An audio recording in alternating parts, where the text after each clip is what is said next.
3 months after the Peace Station massacre, the first human battle fleet was ready to launch. Admiral Choi Hae-jin stood on the bridge of the battleship, indomitable, watching as dozens of ships formed up around her. The fleet was smaller than what the Valyrians usually sent to battle, but every ship was equipped with technology that had never been seen before. Kim Tae-ho stood beside the admiral wearing a new uniform that mixed diplomatic and military styles. He had spent the last 3 months working with human scientists and military planners. His knowledge of Valyrian culture had helped them design weapons and tactics that would shock the Empire. The first target was Korith Prima mining world that supplied rare metals to the Valyrian war machine. The planet had 3 million colonists and was protected by orbital defense stations that had never been defeated. Captain Yang Subin commanded the strike squadron that would hit the planet first. Her ships were smaller than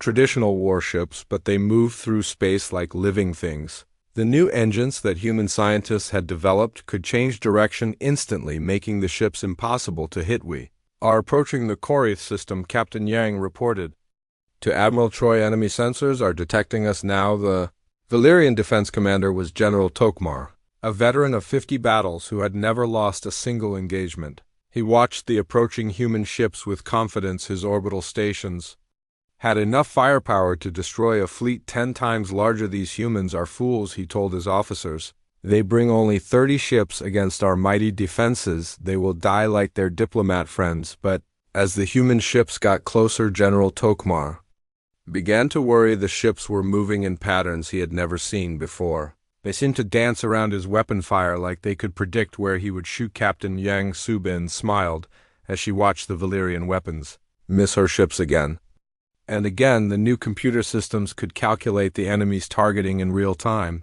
and move the ships out of danger before the weapons could lock on fire. Quantum torpedoes, she ordered, target the main power generators on each orbital station.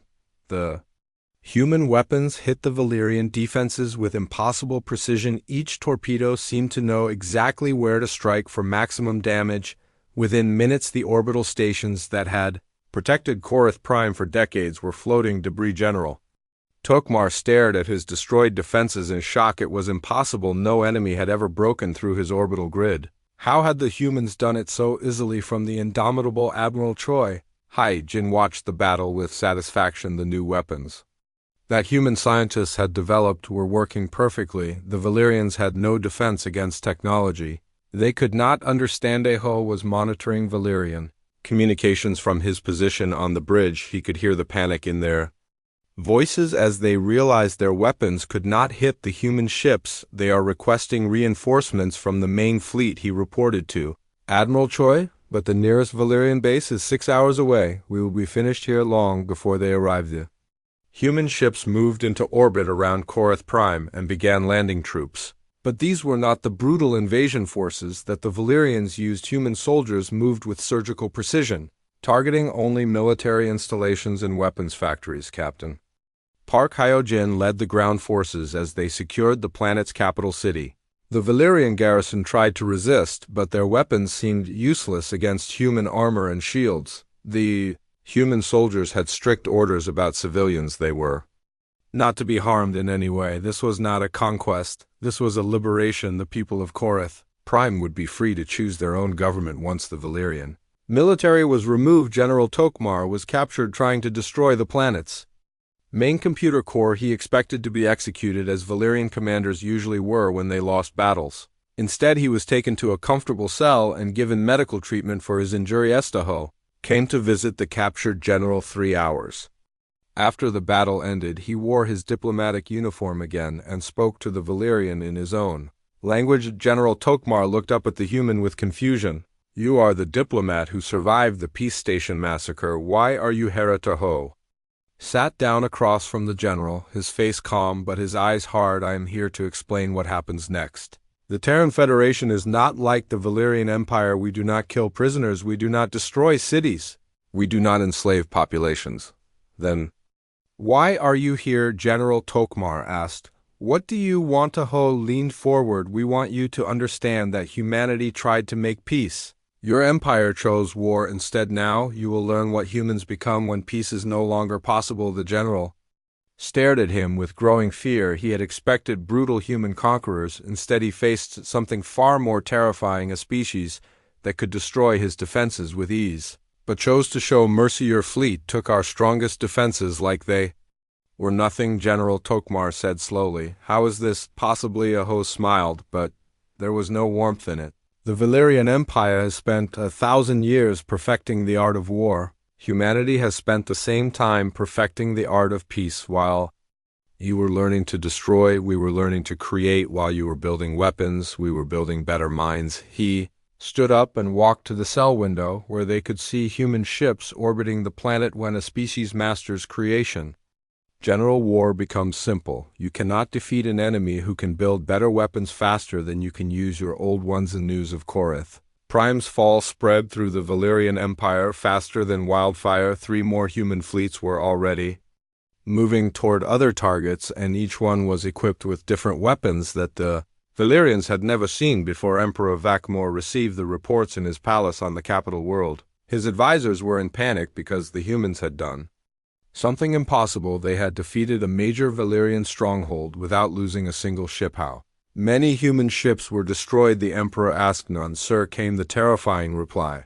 The human fleet took no casualties at all. Our weapons could not even hit their ships.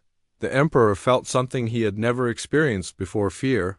The humans had not just won a battle, they had won it so easily that it looked like a training exercise. On the indomitable Admiral Choi Hyjin was already planning the next attack. 3 more Valyrian worlds would fall within the week.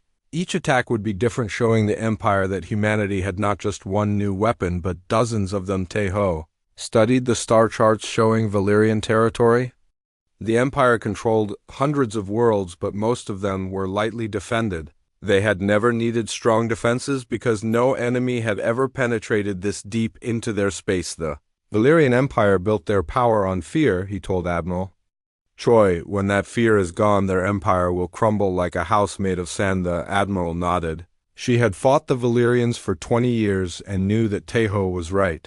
Their entire civilization was based on the belief that they were the strongest species in the galaxy. What happens when they realize they are not the strongest? Admiral Choi Esketeho looked at the stars where more human fleets were jumping into hyperspace, heading for their targets.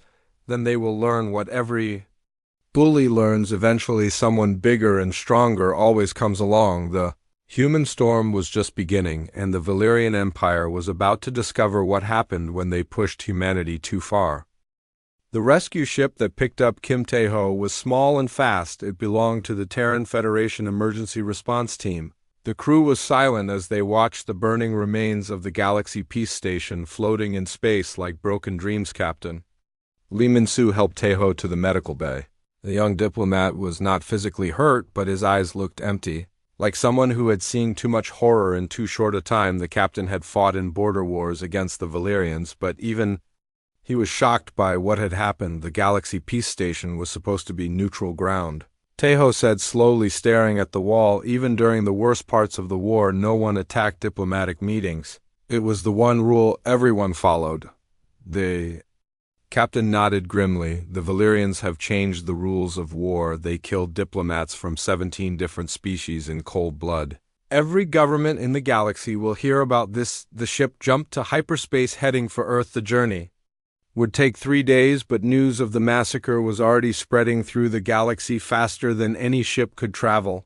Quantum communication networks carried the story to every major world on Earth. President Lee Min-ho was woken up in the middle of the night by his emergency staff. The president was a calm man who had led humanity through many difficult times, but when he heard about the massacre, his face turned pale. How many survived? He asked his chief of staff. Only 12 people out of over 300, the chief of staff replied. Most of them were maintenance workers who hid in the lower levels. Kim Taeho was the only human diplomat to escape. President Lee Min-ho walked to his office window and looked out at the city below. Millions of humans were sleeping peacefully, not knowing that their dream of galactic peace had just died in fire and blood. Call an emergency session of the United Earth Assembly, he ordered, and get me Admiral Choi Hyjin. I want to know the exact Strength of our military forces. When Taeho arrived on Earth, he was met by crowds of reporters and government officials. Everyone wanted to know what had happened at the peace station. Everyone wanted to hear his story, but Taeho did not want to talk to reporters. He wanted to speak to the people who could do something about what he had seen. He wanted to tell them that the Valyrians had made a terrible mistake. The United Earth Assembly was the most important government building on the planet. Representatives from every human colony and every major city gathered here to make decisions that affected billions of people. Taeho stood before the assembly still wearing his torn diplomatic uniform. He had refused to change clothes because he wanted everyone to see the blood and burn marks on his jacket. The assembly hall was completely silent as Taeho began to speak. His voice was quiet, but it carried to every corner of the huge room. For 30 years we have tried to make peace with the Valyrian Empire, he said. We have offered them trade agreements. We have given them territories. We have tried to understand their culture. We believe that all thinking beings could learn to live together. He paused and looked at the faces of the representatives. Most of them were older than him and had lived through decades of war with the Valyrians. I learned that we were wrong. The Valyrians do not want peace, they want conquest. They killed Ambassador Park Seo-jin and hundreds of other diplomats because they believe that mercy is weakness. President Lee Min-ho stood up from his chair, his face grave. Tell us what you saw, Mr. Kim. Tell us everything. Taeho described the massacre in detail. He told them about General Kethvar's cold smile. He told them about the Death Guard soldiers who had murdered innocent people. He told them about Ambassador Park Seo-jin's final words. The Valyrians think we are weak because we choose peace over war, he said, but they do not understand that choosing peace requires strength. Choosing peace means we could destroy them, but we choose not to. Admiral Choi Hae-jin was sitting in the front row. She was the commander of all human military forces and one of the most respected officers in the galaxy. She had fought the Valyrians in dozens of battles and understood their way of thinking. The admiral stood up and addressed the assembly. The Valyrians respect only force. They have built their empire on the belief that might makes right. They conquer weaker species and enslave them. They cannot understand a species that has the power to destroy, but chooses to create instead. She walked to the center of the assembly hall where everyone could see her clearly. Her uniform was covered with medals from battles she had won, but her face was serious. I have studied Valyrian military tactics for 20 years, she continued. They are good warriors, but they are not creative. They use the same strategies their ancestors used 1,000 years ago. They have never faced an enemy like humanity. President Lee Min-ho called for a vote. The question was simple. Should humanity continue to seek peace with the Valyrian Empire, or should they respond with force? The vote was unanimous. Every single representative voted for war, but this would not be the kind of war the Valyrians expected. This would not be the brutal conquest that the Empire was used to. This would be something entirely new. Taeho asked to speak again. He stood up slowly and looked at every face in the assembly. I was trained to be a diplomat, he said. I spent 5 years learning how to talk instead of fight. I believe that words were more powerful than weapons. His voice grew stronger and more determined. But the Valyrians have taught me something new. They have shown me that sometimes the only way to protect peace is to win so completely that your enemies can never threaten it again. The assembly erupted in cheers, but Taeho was not finished. I request permission to join the military mission against the Valyrian Empire. I know their culture, their language, and their weaknesses. I can help our forces understand how to defeat them. Admiral Choi Hae-jin looked surprised. A diplomat requesting to join a military mission was almost unheard of, but she could see something in Taeho's eyes that had not been there before. The young man who had escaped the peace station was gone. In his place stood someone harder and more dangerous, someone who understood both the value of peace and the necessity of war. President Lee Min-ho granted Taeho's request. The former diplomat would serve as a strategic advisor to the military. He would help them understand their enemy and plan their attacks. As the assembly session ended, Taeho walked outside into the night air above him. The stars looked different now. They no longer represented hope and exploration. They represented a battlefield where humanity would prove that their choice of peace came from strength, not weakness. The Valyrian Empire had created their own worst nightmare. They had turned a human diplomat into a weapon. And that weapon was about to teach them the difference between choosing peace and being forced to accept it. Admiral Choi Haijin joined Tae-ho. Outside the assembly building, she had been watching him during the session and could see the change in his character. You are not the same person who left for the peace station, she said. Tae-ho looked up at the stars where Valyrian ships were probably planning their next attack. The Valyrians killed the Diplomat, he replied. Now they will face what they created. The war was about to begin, but it would be unlike any war the galaxy had ever seen.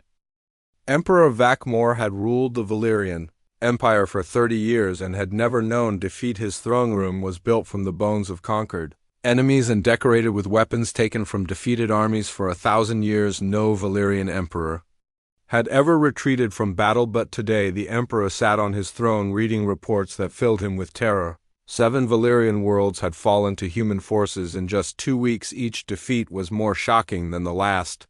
The humans were not just winning, they were winning without effort. General Kethvar stood before his emperor with shame burning in his 4 eyes. He was the same general who had ordered the massacre at the peace station. He had promised that killing the human diplomats would show the galaxy that the empire was still strong. My emperor, he said slowly, the humans are not fighting like any enemy we have ever faced. They do not use brute force like we do. They use precision and intelligence in ways we cannot understand. The emperor's yellow eyes blazed with anger. You promised me that humans were weak. You said they were cowards who hid behind words instead of fighting. General Kethvar bowed his head. I was wrong, my emperor.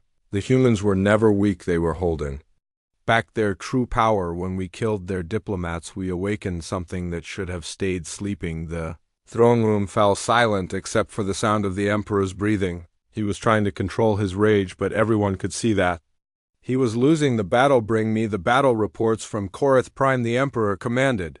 I want to see exactly how the humans defeated our defenses. The reports made no sense to Valyrian military minds. The humans had used weapons that bent space and time. Their ships moved like they could predict the future. Their soldiers fought with equipment that seemed to violate the laws of physics.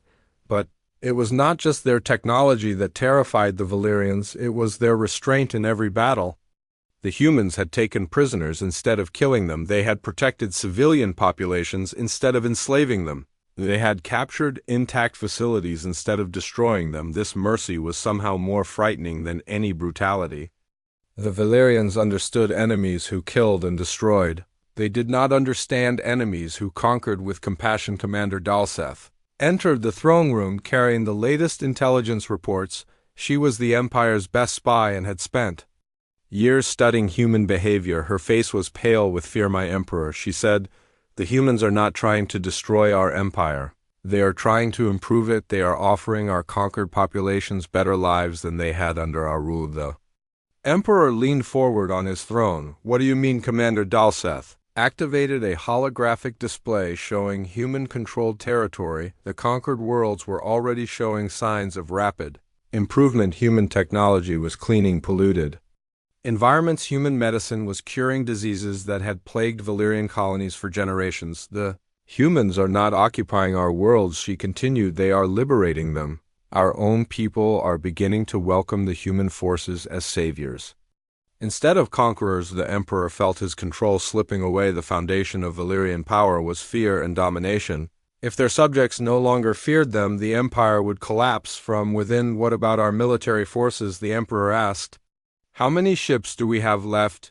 General Kethvar consulted his tablet. We have lost 40% of our fleet in just 2 weeks. Most of our remaining ships are requesting transfer to defensive positions around the homeworlds. The emperor stood up from his throne, his massive frame casting shadows across the room. For the first time in 1,000 years, a Valyrian emperor was considering retreat. Meanwhile, on the human battleship Indomitable, Kim Tae-ho was analyzing intercepted Valyrian communications. The fear in their voices was growing stronger with each passing day. Admiral Choi Haijin joined him in the intelligence center. She had been studying the tactical situation and was impressed by how quickly the Valyrian resistance was crumbling. They are starting to realize that they cannot win, she said. The question is what they will do when they accept defeat. Ho looked at the star charts showing human advances. The human fleet was now only 3 jumps away from the Valyrian home system. Their next target would be the fortress world of Vakthek, which guarded the approaches to the capital. The Valyrians have never learned how to surrender, he replied. They have conquered so many species that they have forgotten what it feels like to lose. Admiral Choi nodded. That makes them dangerous. A cornered animal will fight harder than a confident one, but Tejo was not worried about Valyrian desperation. He had spent years studying their culture and knew that their greatest weakness was their rigid thinking. They could not adapt to new situations because they had never needed to. The Valyrians have built their entire civilization on the idea that they are superior to everyone else, he explained. When that idea is proven wrong, their whole society will collapse. On the fortress world of Vakthek, General Morketh was preparing for the human attack. The planet had massive orbital cannons that could destroy entire fleets and underground bunkers that could withstand any bombardment, but the general was not confident. The humans had shown that their old weapons were useless against new technology. The orbital cannons might be as ineffective as everything else. The Empire had tried. General Morketh had fought in dozens of battles and had never retreated, but he was starting to think that retreat might be the only option. The humans were not just better fighters, they were better at everything. The human fleet dropped out of hyperspace at the edge of the Vakthek system. Captain Yang Subin was leading the attack force again. Her ships had been upgraded with even newer weapons that the Valyrians had never seen. The fortress world's defenses opened fire immediately. Massive energy beams lanced out across space trying to hit the human ships, but the beams passed through empty space as the human vessels seemed to phase in and out of reality. Captain Yang smiled as she watched the Valyrian weapons miss their targets. The new phase shift drives allowed human ships to become temporarily intangible. The Valyrians were literally shooting at ghosts. Return fire, she ordered. Target the orbital cannon power cores. The human weapons struck with impossible accuracy. The massive fortifications that had protected Vakthek for centuries crumbled like sandcastles. The planet's defenses were gone within an hour. General Morketh watched his fortress collapse from his command bunker deep underground. He activated the emergency communication system and sent a message directly to the Emperor. My Emperor, the humans are not just winning, they are playing with us. They could have destroyed this planet, but instead they are dismantling our defenses piece by piece. They want us to know that we are helpless. The Emperor received the message. On his throne, his hands were shaking with rage and fear. The humans were not just defeating the Valyrian Empire, they were humiliating it. Commander Dalseth approached the throne again, carrying more intelligence reports. My Emperor, the humans are broadcasting surrender terms to our remaining fleets. The Emperor looked at her with surprise. Surrender terms? What do they want, Commander? Dalseth activated the holographic display showing the human terms. The demands were simple but shocking. Complete disarmament of all Valyrian military forces, dismantling of all weapons of mass destruction, establishment of democratic governments on all Valyrian worlds. But the humans were offering something in return. They would share their advanced technology.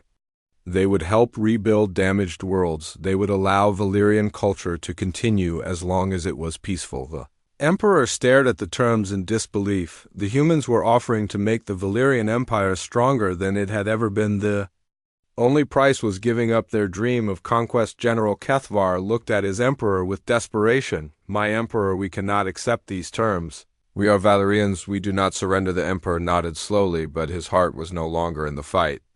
The humans had proven that they could destroy the Empire whenever they chose. Instead, they were offering mercy for the first time in his life. Emperor Vakmor was beginning to understand what Ambassador Park Sojin had tried to tell them at the Peace Station. True strength came from the choice to show mercy, not from the ability to destroy. The question was whether the Valyrian Empire could learn this lesson before it was too late.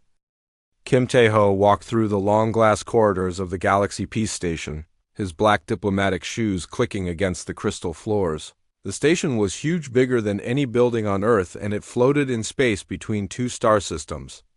Like a bridge between enemies. For 30 long years, humans and the Valyrian Empire had been fighting. Each side had lost millions of people and hundreds of worlds were damaged or destroyed. Today was supposed to be different. Today the war was supposed to end. The young human diplomat adjusted his dark blue uniform and checked his watch again. Ambassador Park Sojin had told him to meet her in the main conference room in 10 minutes. She was his teacher and the best diplomat Earth had ever produced. If anyone could make peace with the Valyrians, it would be her. Ho had been working as a diplomat for 5 years now, but he still felt nervous before big meetings. The Valyrians were not like humans. They were taller with gray skin and 4 arms. They believed that strong people should rule over weak people. They had built their empire by conquering other worlds and taking what they wanted, but humans were different. Humans believed that talking was better than fighting. Humans believed that peace made everyone stronger. Even when the Valyrians attacked human colonies, humans always tried to find a peaceful solution first. The peace station was full of diplomats from 17 different alien species. Everyone wanted this war to end. The fighting between humans and Valyrians had made trade difficult and travel dangerous. Other species were tired of choosing sides. They wanted to go back to normal life. Teho reached the main conference room and saw hundreds of diplomats sitting around a massive round table. The table was made of white stone and had the symbols of every species carved into it. In the center was a golden document, the peace treaty that had taken 3 years to write. Ambassador Park Sojin was already there, talking to a group of alien diplomats. She was a small woman with gray hair and kind eyes, but Taiho knew she was tough as steel. She had negotiated treaties with 12 different species and never lost a single argument. The Valyrian delegation sat on the other side of the table. Their leader was General Kethvar, a huge alien with scars on his face and metal decorations on his uniform. He had 4 arms like all Valyrians, and his gray skin looked like stone. He was staring at the human diplomats with yellow eyes that seemed to burn with Hadataho had studied Valyrian culture for years. He knew that they respected strength above everything else. They thought humans were weak because humans preferred talking to fighting. They did not understand that choosing peace required more courage than choosing war. Ambassador Park Sojin stood up and walked to the center of the table. She picked up the golden treaty and held it high so everyone could see it. Her voice was clear and strong as she spoke. This document represents hope for billions of people across the galaxy. For 30 years, our species have been at war. Today we choose a different path. Today we choose peace. The other diplomats began to clap and cheer. The sound echoed through the huge room like thunder. Teho felt proud to be human in that moment. His people had never given up on the dream of peace, even when the Valyrians had attacked their colonies and killed their people. General Kethvar stood up slowly. His 4 arms moved as he reached for the treaty. His yellow eyes looked at Ambassador Park Sojin with something that might have been respect. The moment felt historic, like the beginning of a new age for the galaxy. Then everything went wrong. Red lights began flashing throughout the station. A loud alarm started blaring. Emergency doors slammed shut, trapping everyone in the conference room. Teho heard the sound of explosions coming from somewhere else in the station through the huge windows. Teho could see Valyrian warships approaching the station. Their weapons were already charging with bright blue energy. The ships were not supposed to be here. The treaty clearly stated that both sides would bring only diplomatic vessels. Ambassador Park Sojin grabbed the emergency communicator from the table. Her face was calm, but Teho could see fear in her eyes. She spoke quickly into the device. "This is Ambassador Park Sojin. We have a code red situation." Repeat code red. The main doors, too. The conference room exploded inward. Metal and glass flew everywhere as Valyrian Death Guard soldiers stormed into the room. They were wearing black armor and carrying energy weapons. Their faces were hidden behind metal masks. The Death Guard was the Valyrian Empire's most feared military unit. They were soldiers who had sworn to die rather than retreat. They only followed orders from the Emperor himself. What were they doing here? The alien diplomats began screaming and running, but there was nowhere to go. The Death Guard raised their weapons and began firing. Energy beams cut through the air like lightning. The smell of burned metal and worse things filled the room. Teho watched in horror as diplomats from different species fell to the ground. The Centauri ambassador, who had been joking with him just minutes ago, was now lying still on the crystal floor. The Andromedan delegate, who had brought pictures of her children, was not moving. Ambassador Park Sojin was still standing in the center of the room, holding the peace treaty. She looked directly at General Kethvar, who was watching the massacre with satisfaction. His 4 arms were crossed and he was smiling. "You planned this," she said to him. Her voice was steady even Though chaos was happening all around her, General Kethvar nodded slowly. The Empire decided that peace makes us weak. We will take what we want by force, as we always have. Your human weakness disgusts us. The Death Guard continued firing. Tejo was crouched behind an overturned table, trying to stay alive. He could hear his communicator beeping. Someone was calling him from Earth. He crawled toward the side exit, hoping to escape. Ambassador Park So-jin was still standing in the center of the room. Even as energy beams flew past her, she looked directly at Tejo and mouthed the words, "Tell them what happened here, a death." Guard soldier pointed his weapon at her. Tejo wanted to run back and help her, but she shook her head. She knew that someone had to survive to tell the story. The energy beam hit Ambassador Park So-jin and she fell to the ground. The peace treaty scattered into burning pieces around her. The dream of peace was dying with her. Tejo reached the side exit and managed to open it. He ran through the corridors. As explosions shook the station behind him, he could hear the Death Guard destroying everything they could find. They were not just killing diplomats, they were destroying the idea of peace itself. He reached an escape pod and climbed inside. As the pod launched, he looked back at the Galaxy Peace Station. Valerian ships were shooting at it with massive weapons. The beautiful crystal structure was breaking apart like glass. The pod's communicator crackled to life. Tejo, this is Earth Control. What is your situation? Tejo stared at the burning station where his mentor and hundreds of innocent diplomats had just been murdered. The Valerians had not come to make peace, they had come to send a message written in blood. They killed everyone, he said into the communicator. His voice was shaking with emotions he had never felt before. Ambassador Park So-jin is dead. They killed everyone who believed in peace. As his escape pod drifted away from the destruction, Tejo made a promise. The Valerian Empire thought they had won by showing their strength, but they had just made the worst mistake in their history. They had turned a human diplomat into something else entirely. The galaxy was about to learn what happened when humans were pushed too far. Emperor Vakmor had not slept in 3 days. The human fleet continued to orbit his world like metal vultures waiting for his decision. The once mighty Valerian Empire now controlled only one star system, and even that was under human supervision. The Emperor walked through his palace halls looking at the statues of his ancestors.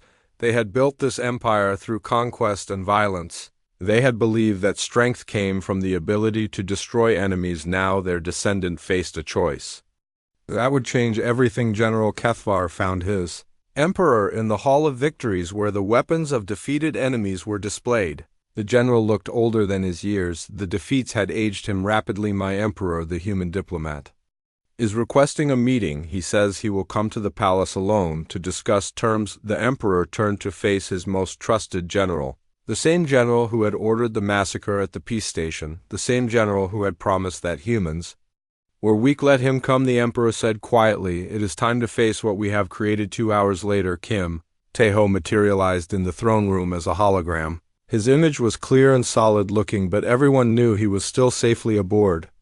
His ship, the human diplomat, had learned to be careful around Valerian's throne room, was exactly as Tejo had imagined it. Brutal and magnificent at the same time, the walls were covered with weapons and trophies from 1,000 conquered worlds. The throne itself was made from the bones of dead enemies. Emperor Vakmor sat on his throne wearing the traditional robes of his office. His forearms were folded across his chest, and his yellow eyes burned with the last remnants of imperial pride. You have come to demand our surrender, the emperor said, his voice echoing through the huge room. Tejo shook his head slowly. I have come to offer you a choice, Your Majesty.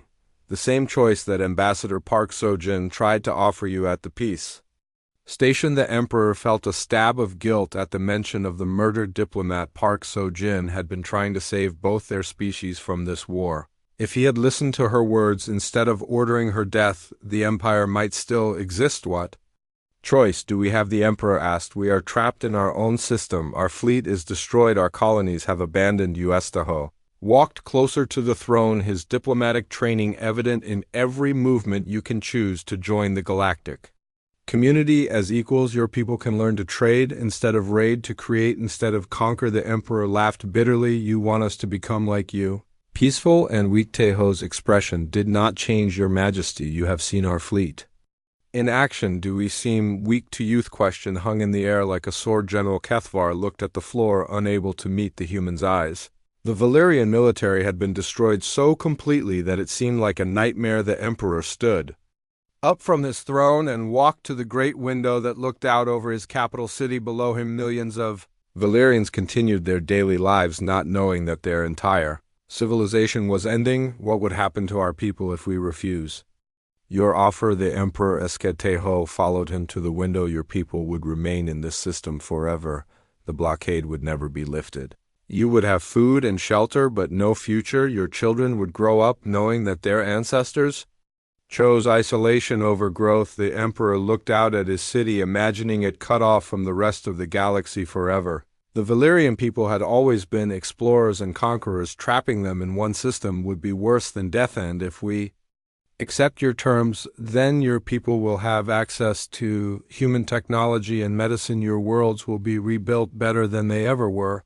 Your children will grow up in a galaxy where war is no longer necessary. The Emperor turned back to face the human diplomat. The offer was generous, almost too generous. Why are you showing us mercy after what we did to your people? Teho was quiet for a long moment. When he spoke, his voice carried the weight of everything he had experienced, because Ambassador Park Sojin was right. Your Majesty, peace is not. The Valyrian homeworld of Valarthak had never been threatened in its 1,000-year history. The massive planet was surrounded by 3 rings of orbital fortresses, each one capable of destroying entire fleets. The planetary defense grid had weapons that could crack moons and shields that could stop stars. 50 million Valyrians lived on the capital world, and none of them had ever seen an enemy ship in their skies.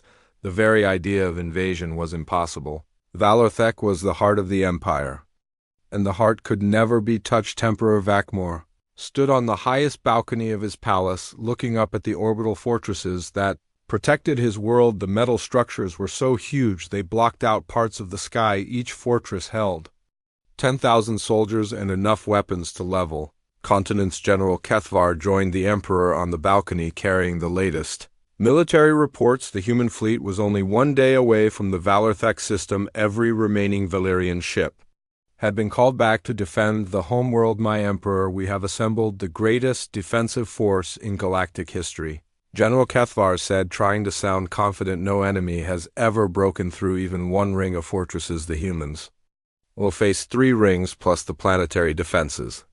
The Emperor nodded, but his heart was heavy. The humans had defeated every Valyrian force they had encountered. Why would the homeworld defenses be any different? What news from the outer colonies? The Emperor asked. General Kethvar's face grew dark. Most of the conquered worlds have declared independence from the Empire. The humans are helping them establish new governments. Our own people are celebrating our defeats. The Emperor felt the weight of his failure. The Valyrian Empire had been built on fear and strength. When that fear was gone, the Empire crumbled like a house of cards. Meanwhile, in hyperspace, Admiral Choi Hyjin's fleet was making its final approach to the Valyrian capital.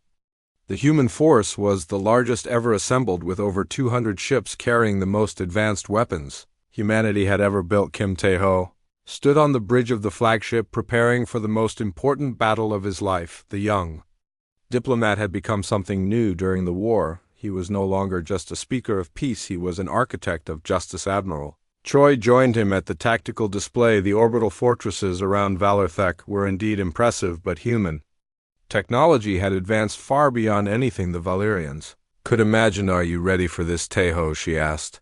The whole galaxy will be watching this battle. Tae-ho looked at the star charts showing their destination. Ambassador Park Sojin and the other diplomats died because they believed in peace. The Valyrians need to understand that peace is not weakness.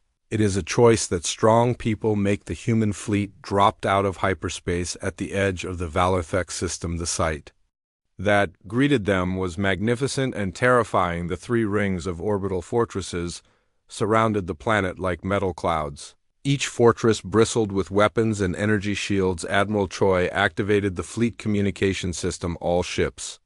This is Admiral Choi. Remember our mission. We are not here to destroy. We are here to end this war forever. Target only military installations. Protect all civilian populations. The first ring of fortresses opened fire immediately. Thousands of energy beams and missile volleys streaked across space toward the human fleet. The firepower was enough to destroy a dozen normal fleets, but the human ships were not normal. They moved through the deadly barrage like dancers avoiding raindrops. The new quantum engines allowed them to shift between dimensions, making them nearly impossible to hit. Captain Yang Subin commanded the lead attack squadron. Her ships had been equipped with the most advanced weapons humanity had ever created. The dimensional torpedoes could pass through solid matter and explode inside their target's fire. Dimensional torpedoes, she ordered, target the main reactor cores of the first ring fortresses. The human weapons seemed to disappear from normal space only to reappear. Inside the Valyrian fortresses, the explosions that followed were visible from the planet's surface as massive metal structures broke apart like toys. General Kethvar watched from the palace as the first ring of fortresses died. He had never seen weapons that could ignore shields and armor. The human technology was so advanced it seemed like magic.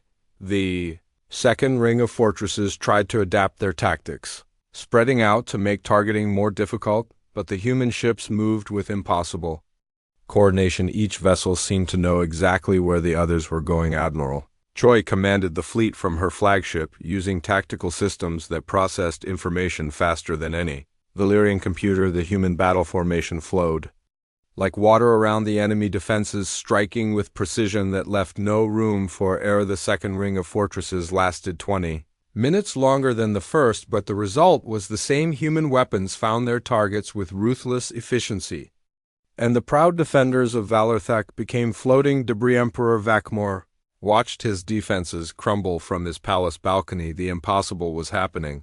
The greatest military force in galactic history was being destroyed by an enemy that seemed to play by different rules. The third ring of fortresses was the strongest, with experimental weapons that the Empire had been developing for decades, but even these ultimate defenses proved useless against human technology. Teho watched the battle from the flagship's command center with mixed emotions. He felt satisfaction at seeing Valyrian military power destroyed, but also sadness that it had come to this. The massacre at the peace station had made this war inevitable. The final fortress ring died in fire and light, leaving Valarthek naked before the human fleet. The planetary defense grid tried to activate, but human cyber weapons had already infiltrated the computer systems. Captain Park Hyo-jin led the cyber warfare division that had been tasked with taking control of the planet's defenses. The Valyrian computer systems were advanced, but they had been designed to keep enemies out, not to stop enemies who were already inside the planetary defense grid shut down without firing. A single shot. The weapons that could crack moons became as harmless as decorations. The shields that could stop stars flickered and died. Admiral Choi opened a communication channel to the planet, broadcasting on all frequencies. This is Admiral Choi. Hyjin of the Terran Federation, your military defenses have been neutralized. Any further resistance will be met with overwhelming force. The message was heard in every home on Valarthek. 50 million Valyrians looked up at the sky where human ships now controlled their fate. Many of them had never seen an enemy before. Today they were learning what it meant to be conquered. But the humans did not land invasion forces. Instead, they established a blockade around the planet. No ship could enter or leave the system without human permission. The Valyrian Empire was now a prison with only one star system. Teho requested permission to address the planet directly. Admiral Choi granted his request, knowing that the former diplomat had earned the right to speak to their defeated enemies. The holographic image of Kim Tae-ho appeared on every screen on Valarthek. He wore his diplomatic uniform again, but now it was decorated with military honors. He had become a symbol of humanity's transformation from peaceful diplomats to unstoppable warriors. People of Valarthek, he began speaking in perfect Valyrian. 3 months ago, your leaders murdered innocent diplomats at the Galaxy Peace Station. They believed that showing cruelty would demonstrate their strength. Instead, they awakened something that your empire was not prepared to face. The Emperor watched from his throne as this human diplomat addressed his people. The young man's voice was calm but carried the weight of absolute authority. Your empire has fallen, he continued. Your military forces have been defeated. Your weapons have been destroyed. Your ability to threaten other worlds has ended, but you are not facing extinction. You are facing a choice. Teho paused to let his words sink in. Across the planet, the Terran Federation offers you the same thing we offered at the peace station: A chance to build a better future? Your government can choose to disarm and join the galactic community as equals, or you can choose to remain isolated in this system forever. The choice was simple, but the implications were staggering. The Valyrian Empire could continue to exist, but only as a shadow of its former self. They could have peace, but only on humanity's terms. Emperor Vakmor stood up slowly from his throne for the first time in his life. He was ready to make a choice that his ancestors would have considered impossible. The reckoning had come, and the Valyrian Empire would never be the same.